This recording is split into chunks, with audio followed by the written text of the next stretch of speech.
Beautiful morning, everyone! Just a tip for the day.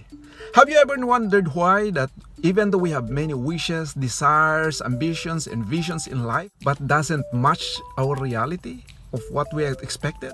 The main problem is because of our negative thoughts. Negative thoughts are just like weeds in our garden, that if we don't do anything about it, it will just grow naturally.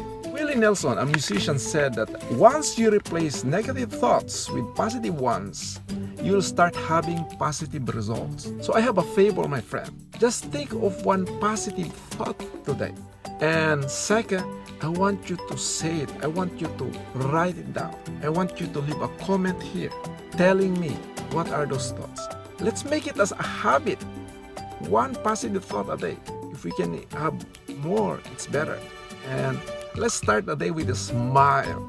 Okay, I know whatever problems we have, whether we start the day with good mood or bad mood, let's just start the day with a smile. Okay, again, one positive thought. Leave it here in a comment below. Thank you very much, and I'll see you in my next video.